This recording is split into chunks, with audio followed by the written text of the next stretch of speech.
신바람 사연 아파트. 오늘의 사연 시작하겠습니다.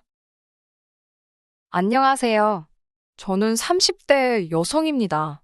저는 얼마 전까지 미국에서 남편과 살고 있었습니다. 미국행을 결정한 지 몇 달 안 돼서 다시 한국으로 귀국했고 결혼을 뒤엎어버렸습니다. 갑자기 정해진 미국행이었기 때문에 혼인신고를 아직 안 한 상태였어요. 예정대로였으면 미국에서 어느 정도 자리 잡고 올 가을에 잠시 귀국해서 식도 올리고 혼인신고도 할 예정이었는데 오히려 결혼이 늦어진 게 신의 한 수라고 말해도 될 정도가 되었네요. 혼인신고도 하지 않아 정식 부부는 아니었지만 여보 남편 하면서 3개월 정도를 같이 살았는데 저를 가장 먼저 생각해줘야 할 남편이 정말 남이 편 되는 건 순식간이더라고요. 신우와 시어머니의 무리한 부탁도 억지로 들어주는 건 남편이 제 편이 아니라 남의 편이라서 할 수 있는 일 아니겠어요?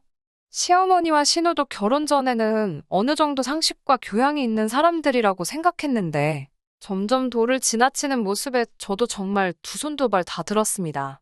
아직도 그때를 생각하면 치가 떨려서 자다가도 눈이 번쩍번쩍 뜨이는데 그때 있었던 일을 사연으로 한번 풀어보도록 하려고요.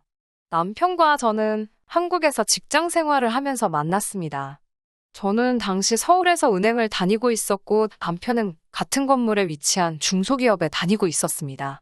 제가 일하는 은행이 남편 회사 건물 1층에 위치하고 있었기에 같이 일하는 사이는 아니어도 얼굴 마주칠 일이 많았습니다. 그러다 언젠가 남편이 퇴근하는 저를 불러 세우더라고요. 서로 통성명은 한 적 없어도 얼굴은 익히 아는 사이라서 제가 무슨 일 때문에 그러시냐고 물었더니 남편은 한껏 쑥스러워하면서 저에게 저 아시죠? 라고 되묻는 게 아니겠어요. 그래서 저도 알기야 하지만 하고 말끝을 흐렸습니다. 그러자 남편은 한껏 상기된 얼굴로 자기 소개를 하더니 다음엔 커피라도 한잔 할 수 있겠냐며 자기 명함을 건네더라고요.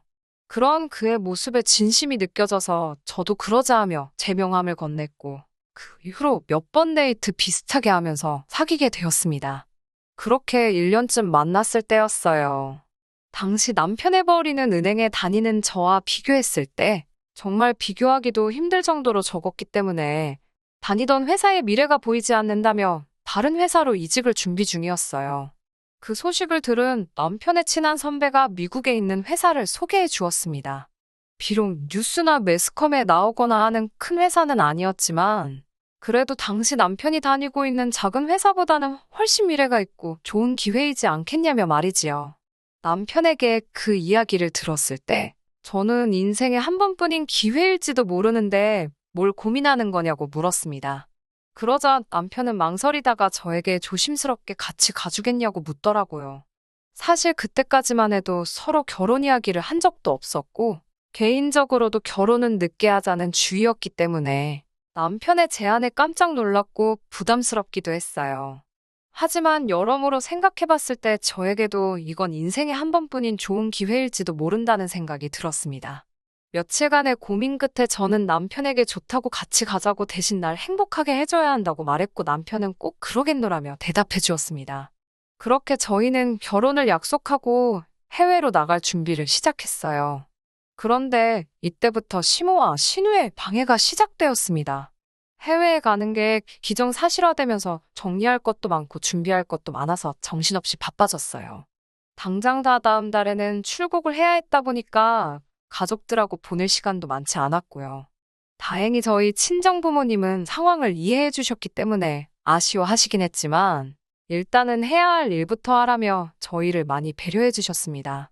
금전적으로도 꽤 많은 도움을 주셨기에 당장 가서 자리 잡는데도 큰 문제가 없겠다 싶었습니다. 이처럼 하나라도 더 도와주시려는 친정과 달리 시부모님과 신우는 다른 데만 관심이 있었더라고요. 남편에게는 위로 4살 차이 나는 누나가 있었는데 얼마 전에 이혼을 했다고 하더군요. 남의 집 가정사람 묻기 그래서 모르는 척하고 있었는데 하루는 남편이 먼저 신우가 왜 이혼을 한 줄 아냐면서 이야기를 해줬어요.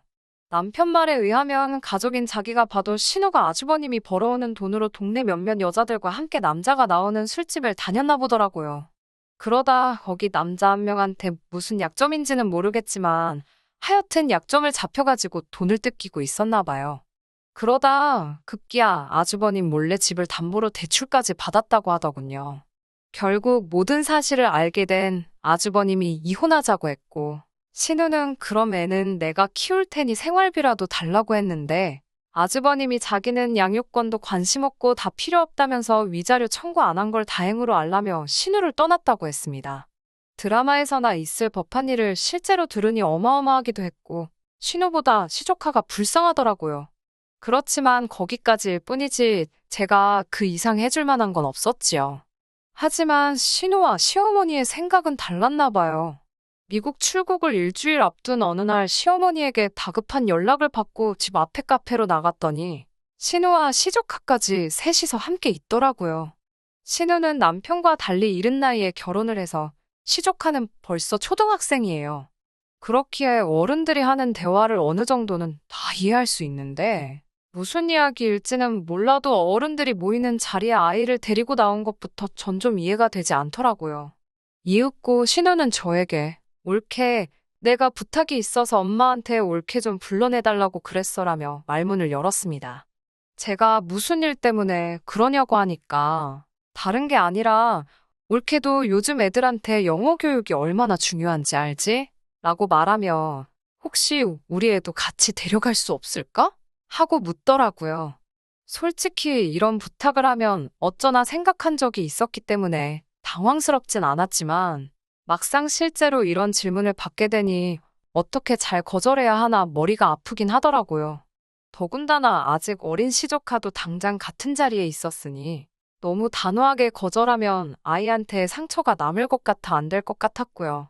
하지만 확실하게 해야 다음에는 이런 어려운 부탁을 하지 않겠다는 생각도 들어서 결국 신우에게 그러지 말고 한국에서 좋은 학원이나 선생님을 알아보시는 게 어떻겠냐고 권했어요.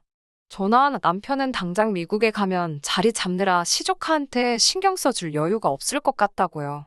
그러자 신우의 표정이 변하더니 싫으면 싫다고 하지 생각해주는 척한다면서 그렇게 안 봤는데 완전 이중인격이네? 라고 빈정거리더군요. 제가 무슨 이중인격이냐고 애 있는 데서 못하시는 말씀이 없다고 한마디 하니까 시어머니가 신우를 거들며 인정머리가 없는 건 사실인데 뭘 그러냐면서 어쨌든 치사하다고 됐다며 내 아들 아니면 너 같은 게 미국 땅 밟아볼 일도 없었을 거면서 어디서 잘났다고 유세를 부리고 있느냐고 한마디 싸붙이셨어요. 집에 들어오자마자 남편에게 전화를 걸어 좀 전에 신우와 시어머니에게 당한 일을 이야기하니 남편은 한숨을 내쉬더니 자기가 잘 이야기해보겠다며 저한테 미안하다고 하더군요. 사실 남편이 잘못한 건 아니었으니까 남편한테 화를 낼 수도 없었습니다. 남편한테 확실히 안 된다고 못 박아두라고 이야기를 했고 남편도 그러겠다 했으니 더 이상 신경 쓰지 않아도 되겠거니 생각했어요. 아무튼 그렇게 저와 남편은 비행기에 올랐고 미국에서 새로운 시작을 하게 되었습니다. 미국에 도착한 초반에는 사실 정신도 없고 뭐가 어떻게 돌아가는지도 모르겠어서 정신이 없었어요. 다른 거 생각할 시간도 없었죠. 정말 너무 정신이 없었어서 저도 우리 부모님한테만 연락했지 시댁에 안부 묻고 그런 일 할 시간은 없었어요.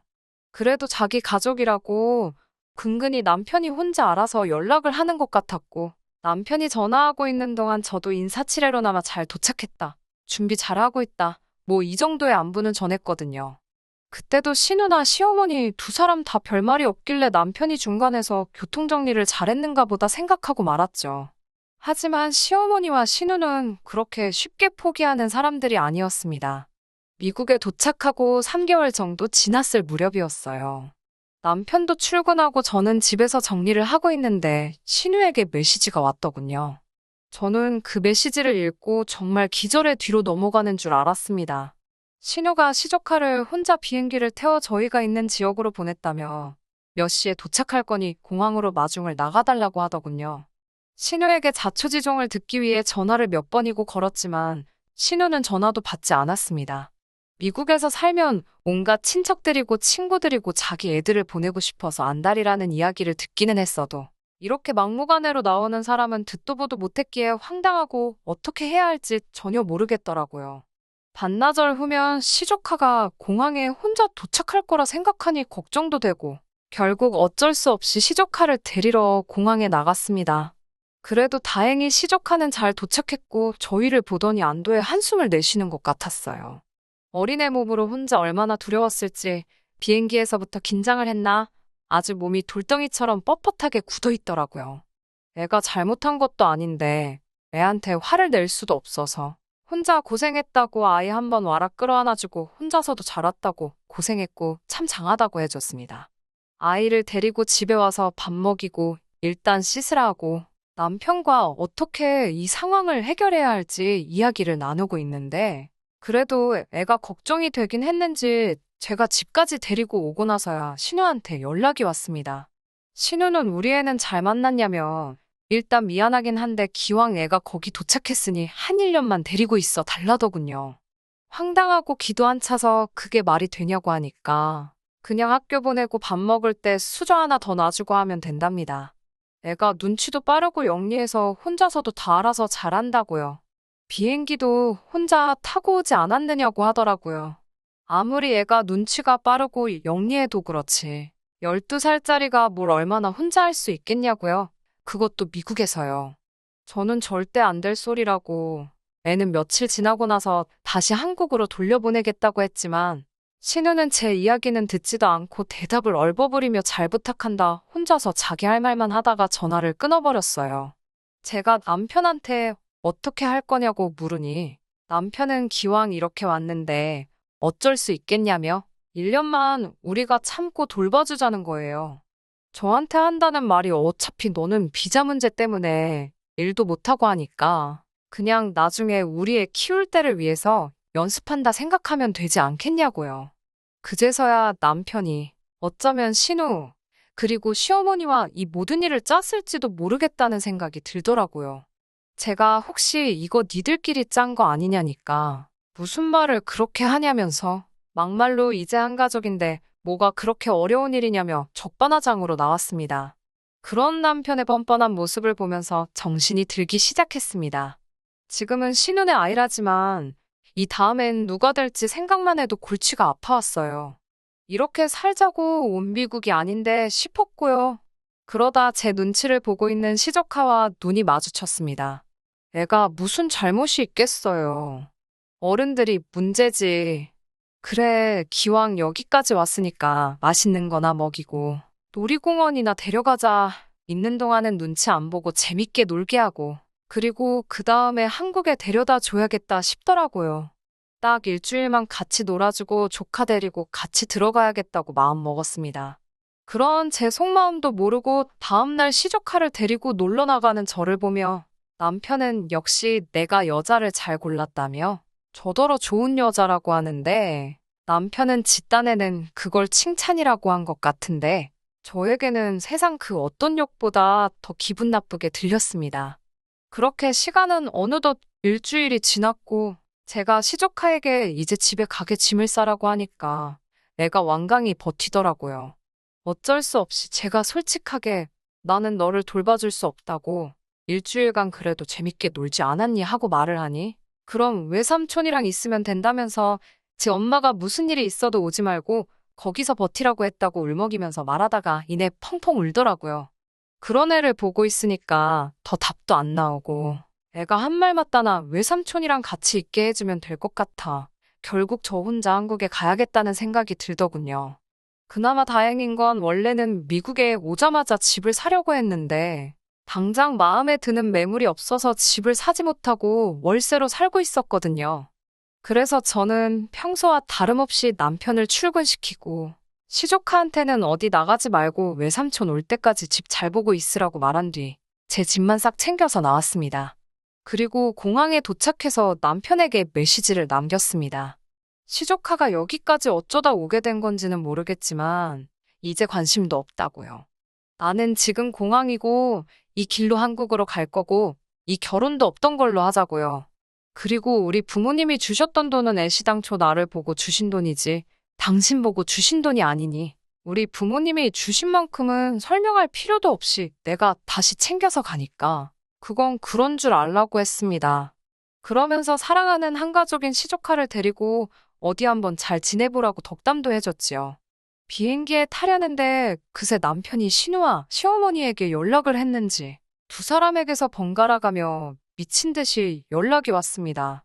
처음에 2번 정도는 전화를 피했지만 생각해보니까 제가 피할 이유가 없더라고요. 아무 일도 없다는 듯 전화를 받은 뒤 무슨 일이세요? 하니까 시어머니가 대뜸 지금 무슨 짓거리를 하는 거냐며 저더러 생각이 있는 거냐고 물어왔어요. 그래서 아무렴 아줌마 딸만 하겠냐 하니까 내 딸은 자식 사랑이 좀 과해서 그런 거지만 그 사람들 남겨두고 떠나는 저는 가족을 배신하는 행동이래요. 그러면서 아주 비행기만 한번 타보라고 온 가족 데리고 인천공항에 절 잡으러 온다네요. 그래서 저는 마중 나와주시려고요. 감사하지만 필요 없어요. 우리 부모님이 오시기로 했거든요. 라고 말해줬지요. 그리고 저도 우리 부모님께 전화해 상황 설명을 했습니다. 그랬더니 친정아버지가 저희 시댁 식구들 가만 안 둔다면서 본인들도 시간 맞춰 나올 테니 걱정 말고 마음 편하게 오라고 하시더군요. 그렇게 공항에 도착하니 벌써 우리 부모님이랑 시어머니 신우가 서로 알아보고는 노려보고 있더라고요. 진짜 사람들이 좀만 없었어도 한판 붙었을 판이었어요. 제가 시어머니랑 신우는 못 본 채 하고 저희 부모님께 집으로 가자 하니까 시어머니가 몸을 던져 제 앞을 가로막아서더라고요. 아들한테 들으니 너 돈도 다 들고 튀었다던데. 결혼자금은 부부 공동자금이나 마찬가지인데 네가 무슨 권리로 그걸 다 가지고 왔냐며 따지고 들더군요. 그래서 제가 이건 저희 부모님이 저 잘 먹고 잘 살라고 해주신 돈이지. 아줌마 아들하고 아줌마 딸내 자식 지구 반바퀴 넘어 천리만길 외국 땅에서 먹여 살리라고 주신 돈이 아니라고 했고 친정아버지도 시어머니더러 부부 공동자금 아주 웃기고 있다고 당신 정신이 어떻게 된 거 아니냐며 여기까지 와서 열을 내고 있지 말고 그럴 시간 있으면 빨리 집에 가서 냉수 먹고 속이나 차리라고 쏴붙이셨습니다. 남편의 애까지 두고 왔는데 돈까지 가지고 왔고 강경한 친정아버지를 이기지 못하니 시어머니가 분해서 어쩔 줄을 몰라 발만 동동 구르고 있는 꼬라지를 보니 뒤돌아서서는 저절로 웃음이 다 나더라고요. 제가 귀국한 이후로 2달쯤 지났을 무렵 다시 남편에게서 연락이 왔습니다. 자기가 정말 생각을 잘못했다면서 저 없이 미국 생활을 견디기가 너무 힘들어 시조카를 데리고 들어왔다고 하네요. 그러면서 우리 다시 한번 시작해보자고 말하는 게 아니겠어요. 그래서 제가 우리라는 소리는 입에 담지도 말라고 무슨 우리는 우리냐고 화를 냈습니다. 그리고 얼마 지나지 않아 신우한테서도 전화가 왔어요. 이게 다 자기 욕심 때문에 이렇게 된 것 같아서 미안한 마음뿐이라며 사과를 해왔지만 2달이나 다 지난 뒤에 갑자기 사과하는 모양이 진심이란 생각도 안 들고 아무래도 이 가족들을 믿을 수가 없더라고요. 그 이후로는 남편에게 연락이 와도 받지 않았습니다. 하지만 듣기로는 한국에서 새로 직장을 잡기는커녕 전에 다니던 직장에서도 못 받아준다고 했나 보더군요. 게다가 불쌍한 시족하는지 엄마 욕심 때문에 초등학교를 1년 더 다니게 생겼다고 하네요. 모든 일은 순리대로 해야 하는 법인데 한 사람의 욕심으로 모든 일이 이렇게 복잡히 얽혀버렸으니 저도 씁쓸하긴 해요. 하지만 그래도 제 인생이 망가지지 않은 것만으로도 감사할 일이지요. 언젠가 기회가 되면 부모님을 모시고 미국에 한번 가야겠어요. 미국 간다는 게 정해졌을 때 저도 나름대로 가보고 싶던 곳이 많았거든요. 그런데 한 군데도 가보지 못하고 그냥 돌아와 버렸으니까요. 대신 이번에는 저 혼자 가지 않고 저희 부모님도 함께 모시고 갈 계획이니 즐거운 마음으로 다녀올 수 있을 것 같습니다. 다음에 타는 비행기는 외롭지 않을 것 같네요. 그럼 제 이야기는 이만 마치도록 하겠습니다. 들어주셔서 감사합니다. 끝까지 들어주셔서 감사합니다. 오늘의 사연은 여기까지입니다. 구독과 좋아요, 알람 설정 부탁드리고 더 좋은 사연으로 다시 찾아뵙겠습니다. 감사합니다.